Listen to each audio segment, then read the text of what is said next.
ಹರಿ ಓಂ. ಧರ್ಮಾನುಷ್ಠಾನ ನಮ್ಮ ಈ ಎಲ್ಲ ಆಧ್ಯಾತ್ಮ ಬಂಧುಗಳಿಗೂ ಮತ್ತೊಮ್ಮೆ ಸ್ವಾಗತವನ್ನ ತಿಳಿಸ್ತಾ, ಇಲ್ಲಿಯವರೆಗೆ ಹರಿವಾಯುಸ್ತುತಿ ದ್ವಾದಶ ಸ್ತೋತ್ರದ ಅರ್ಥಾನುಸಂಧಾನತೆಯನ್ನ ನಾವು ಚೆನ್ನಾಗಿ ತಿಳಿದುಕೊಂಡಿದ್ದೇವೆ. ಅಷ್ಟೇ ಅಲ್ಲ, ನೀವೆಲ್ಲರೂ ಕೂಡ ಚೆನ್ನಾಗಿ ತಿಳಿದುಕೊಂಡು ಅದನ್ನ ಪಠನ ಪಾಠನಗಳನ್ನ ಮಾಡ್ತಾ ಇದ್ದೇವೆ ಅಂತ ಭಾವಿಸಿದ್ದೇನೆ. ಅದೇ ರೀತಿ ಈ ಅರ್ಥಾನುಸಂಧಾನ ಆದ ನಂತರ ನಮ್ಮ ಧರ್ಮಾನುಷ್ಠಾನ ಗ್ರೂಪಿನ ಮುಂದುವರೆದ ಭಾಗವಾಗಿ ಎಲ್ಲ ಆಧ್ಯಾತ್ಮ ಪಿಪಾಸುಗಳ ಒಂದು ಇಚ್ಛಾನುಸಾರವಾಗಿ ಸಂಧ್ಯಾವಂದನೆಯ ಮಹತ್ವವನ್ನು ತಿಳಿಸುವ ಒಂದು ಕಾರ್ಯಾಗಾರವನ್ನು ಮಾಡಿದ್ದೇವೆ. ಅಂದರೆ ಸಂಧ್ಯಾವಂದನೆ ಅಂದರೆ ಏನು, ಇವತ್ತಿನ ಯುವಕರು ಮಾಡುವ ಪ್ರಶ್ನೆಗಳಿಗೆ ಸಂಧ್ಯಾವಂದನೆ ಯಾಕೆ ಮಾಡಬೇಕು, ಅದು ನಮ್ಮ ಕರ್ತವ್ಯವಾ, ಅದನ್ನು ಮಾಡದೇ ಇದ್ದರೆ ಏನು, ಅದನ್ನು ಮಾಡಲೇಬೇಕಾದದ್ದು ಏನು, ಇವೆಲ್ಲದರ ಬಗ್ಗೆ ಅತಿ ಕೂಲಂಕುಷವಾದ ಸಂಧ್ಯಾವಂದನೆಯ ಶಂಖ ಚಕ್ರ ಮುದ್ರಾದಿಗಳಿಂದ ಆರಂಭ ಮಾಡಿ ಕೊನೆಗೆ ತಮ್ಮ ಗೋತ್ರ ಉಚ್ಚಾರಣೆ ಮಾಡುವವರೆಗೂ ಇರುವ ಅತಿ ವಿಸ್ತೃತವಾದ ಒಂದು ಸಂಧ್ಯಾವಂದನೆಯ ಕಾರ್ಯಾಗಾರಕ್ಕೆ ಸಂಧ್ಯಾ ರಹಸ್ಯ ಅಂತ ಎಂದು ಶೀರ್ಷಿಕೆಯನ್ನ ಇಟ್ಟುಕೊಂಡು ಗುರುಗಳ ಅನುಗ್ರಹದಿಂದ ಪ್ರಾರಂಭವನ್ನ ಮಾಡೋಣ.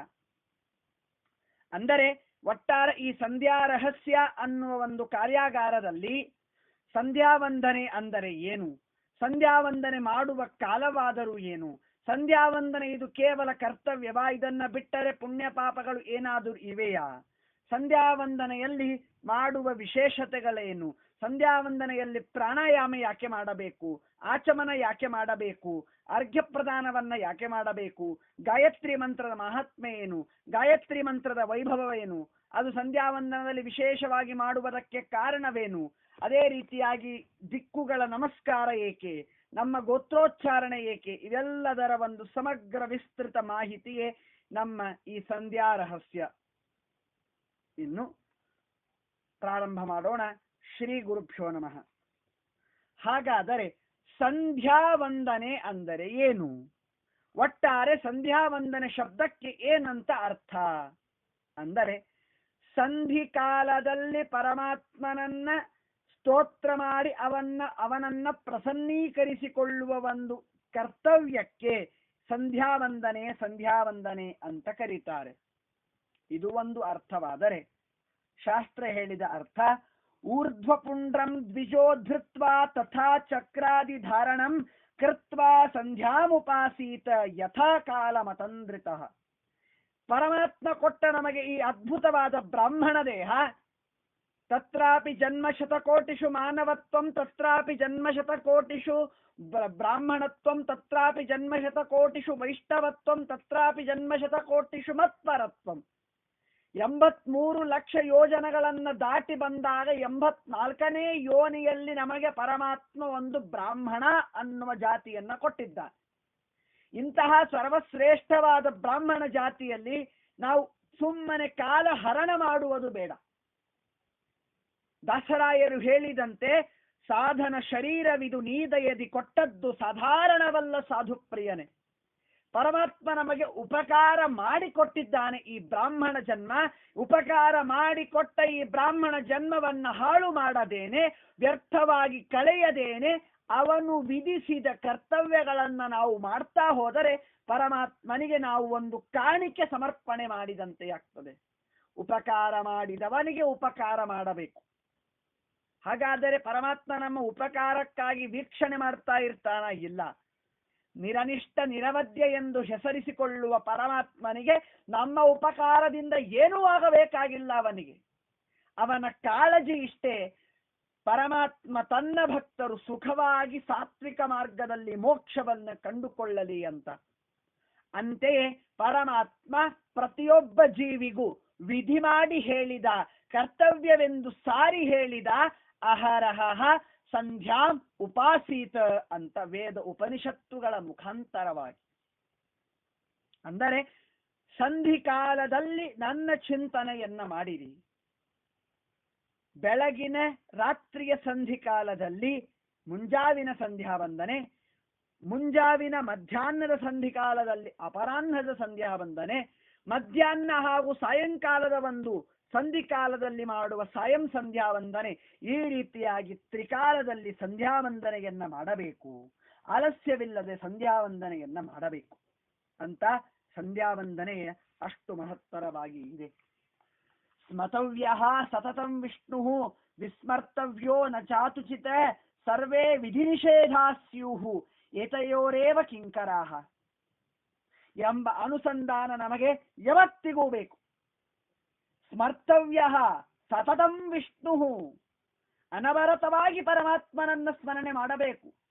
ವಿಸ್ಮರ್ತವ್ಯ ನ ಜಾತುಚಿತ, ಕೆಟ್ಟ ಚಾಳಿಗಳನ್ನ ದುರ್ವಿಚಾರಗಳನ್ನ ಯಾವಾಗಲೂ ಸ್ಮರಣೆ ರಹಿತರನ್ನಾಗಿ ಮಾಡಬೇಕು. ಇವೆಲ್ಲ ವಿಧಿ ನಿಷೇಧ ಸ್ವರೂಪಿಯಾದ ಪರಮಾತ್ಮನನ್ನ ಅನವರತವಾಗಿ ಸ್ತೋತ್ರ ಮಾಡುವ, ಅನವರತವಾಗಿ ಅವನನ್ನ ಸರ್ವೋತ್ತಮತ್ವವನ್ನ ತಿಳಿಸಿ ಹೇಳುವ ಕರ್ತವ್ಯಗಳು ಪರಮಾತ್ಮ ಅನೇಕವಾಗಿ ವಿಧಿಸಿದ್ದಾನೆ. ಅದರಲ್ಲಿ ಒಂದಾಗಿದೆ ಈ ಸಂಧ್ಯಾ ವಂದನೆ. ಅಂತಹ ಪರಮಶ್ರೇಷ್ಠವಾದದ್ದು ಇದು ಸಂಧ್ಯಾ ವಂದನೆ. ಇದು ಸಂಕ್ಷಿಪ್ತ ಸಂಧ್ಯಾ ವಂದನೆ ಅನ್ನುವ ಶಬ್ದದ ಅರ್ಥವಾಗಿದೆ. ಇನ್ನು ಸಂಧ್ಯಾ ವಂದನೆ ಯಾವ ಯಾವ ಕಾಲಕ್ಕೆ ಮಾಡಬೇಕು? ಕೆಲವರ ಪ್ರಶ್ನೆ ಇವೆ. ಸಂಧ್ಯಾ ವಂದನೆ ನಾನು 9ರಿಂದ 10ರವರೆಗೆ ಯಾಕೆ ಮಾಡಬಾರದು? ನಾನು ಬೆಳಗಿನ ಜಾವದೇನೆ ಯಾಕೆ ಮಾಡಬೇಕು? ನಸಕಿನ ಜಾವ ಎದ್ದು ಯಾರು ಅಷ್ಟು ಚಳಿಯಲ್ಲಿ ಒದ್ದಾಡಿ ಸಂಧ್ಯಾ ವಂದನೆ ಮಾಡ್ತಾರೆ ಅನ್ನುವ ವಿಚಾರಗಳು ಇವೆ. ಅದಕ್ಕೆ ಆಚಾರ್ಯರು ಹೇಳ್ತಾರೆ, ಪೂರ್ವಾಂ ಸಂಧ್ಯಾಂ ಸನಕ್ಷತ್ರಾಂ ಉತ್ತರಾಂ ಸದಿವಾಕರಂ. ಪ್ರಾತಃ ಕಾಲದಲ್ಲಿ ನಕ್ಷತ್ರಗಳು ಅಸ್ತಮನವಾಗುವುದಕ್ಕಿಂತ ಪೂರ್ವದಲ್ಲಿ, ಸಾಯಂಕಾಲದಲ್ಲಿ ಸೂರ್ಯಾಸ್ತಮನ ಆದಕ್ಕಿಂತ ಪೂರ್ವದಲ್ಲಿ ಸಂಧ್ಯಾ ವಂದನೆಯನ್ನ ಮಾಡಬೇಕು. ಮಧ್ಯಾಹ್ನ ಕಾಲದಲ್ಲಿ, ಬೆಳಗಿನ ಜಾವ, ಮಧ್ಯಾಹ್ನದ ಜಾವದ ಸಂಧಿ ಕಾಲದಲ್ಲಿ ಸುಮಾರು 12 ಗಂಟೆಗೆ ಸಂಧ್ಯಾ ವಂದನೆಯನ್ನ ಮಾಡಬೇಕು. ಹೀಗಾಗಿ ಕಾಲ ಕಾಲಕ್ಕೆ ಸಂಧ್ಯಾ ವಂದನೆಯನ್ನ ಮಾಡಬೇಕು. ಇಲ್ಲ, ನಾನು ಯಾವುದೋ ಒಂದು ಆಫೀಸಿಗೆ ಗಡಿಬಿಡಿಯಲ್ಲಿ ಹೋಗ್ತಾ ಇದ್ದೇನೆ, ನನಗೆ ಸಕಾಲದಲ್ಲಿ ಸಂಧ್ಯಾ ವಂದನೆ ಆಗುವುದಿಲ್ಲಲ್ಲ ಅಂತ ಅಂದರೆ, ಸಕಾಲದಲ್ಲಿ ಸಂಧ್ಯಾ ವಂದನೆ ಅದು ಅನಿವಾರ್ಯ ಕಾರಣಗಳಿದ್ದಾಗ ಮಾತ್ರ ಹೇಳ್ತಾ ಇದ್ದೇನೆ. ಸಕಾಲದಲ್ಲಿ ಸಂಧ್ಯಾ ವಂದನೆ ಮಾಡಲಿಲ್ಲ ಅಂದರೂ ಚಿಂತೆ ಇಲ್ಲ, ಸಮಯ ಸಿಕ್ಕಾಗಲಾದರೂ ಸಂಧ್ಯಾ ವಂದನೆಯನ್ನ ಮಾಡಬೇಕು. ಅದನ್ನ ಬಿಟ್ಟು ಸಂಧ್ಯಾ ವಂದನ ಮಾಡದೇನೆ ನಾನು ಹೋಗ್ತೇನೆ ಅಂತ ಸರ್ವತಾ ಹೇಳಬಾರದು. ಯಾಕೆ ಗೊತ್ತಾ? ಸಂಧ್ಯಾ ವಂದನೆ ಮಾಡುವುದರಿಂದ ಪುಣ್ಯ ಅಂತೂ ಏನೂ ಇಲ್ಲ, ಆದರೆ ಪಾಪ ಮಾತ್ರ ಜಾಸ್ತಿ ಇದೆ. ಪರಮಾತ್ಮ ಯಾಕೆ ಕೊಟ್ಟಿದ್ದಾನೆ ಗೊತ್ತಾ? ಈ ಸಂಧ್ಯಾ ವಂದನೆ ಅನ್ನುವ ಕರ್ತವ್ಯ ಯಾಕೆಯಾಗಿ ವಿಧಿಸಿದ್ದಾನೆ ಗೊತ್ತಾ? ನನ್ನ ಪ್ರಿಯರಾದ ಭಕ್ತರು ಅವರು ದಿನನಿತ್ಯ ಮಾಡುವ ಪಾಪ ಸಂಚಯಗಳನ್ನ ತೊಳೆದುಕೊಂಡು ನಿರ್ಮಲರಾಗಿ ನನ್ನ ಸ್ಮರಣೆಗೆ ಸನ್ನದ್ಧರಾಗಿ ಇರಲಿ ಅನ್ನುವ ನಿಜವಾದ ಕಳಕಳಿಯ ಪ್ರಾರ್ಥನೆ ಪರಮಾತ್ಮನದು. ಹಾಗಾಗಿ ಸಂಧ್ಯಾ ವಂದನೆ ಅಂದರೇನು, ಸಂಧ್ಯಾ ವಂದನೆ ಮಾಡುವ ಕಾಲಗಳು ಏನು ಅನ್ನುವುದನ್ನ ನಾವು ತಿಳಿದುಕೊಂಡೆವು. ಇದೇ ರೀತಿ ಮುಂದಿನ ಅನೇಕ ವಿಧವಾದ ಸಂಧ್ಯಾ ವಂದನೆಯ ಮಹತ್ವದ ವಿಚಾರಗಳನ್ನ ಪ್ರತಿದಿನವೂ ಕಿಂಚಿತ್ತು ತಿಳಿದುಕೊಂಡು ಎಲ್ಲ ಪರಮಾತ್ಮ ಸರ್ವೇಶ್ವರನ ಒಂದು ಕರ್ತವ್ಯ ನಮಗೆ ಕೊಟ್ಟ ಆ ಸಂಧ್ಯಾ ವಂದನೆಯನ್ನ ಅನುಸಂಧಾನ ಪೂರ್ವಕವಾಗಿ, ಸ್ಮರಣೆ ಪೂರ್ವಕವಾಗಿ, ಸ್ವಚ್ಛವಾಗಿ ಮಾಡಬೇಕು ಅಂತ ಹೇಳ್ತಾ ಕೃಷ್ಣಾರ್ಪಣಮಸ್ತು.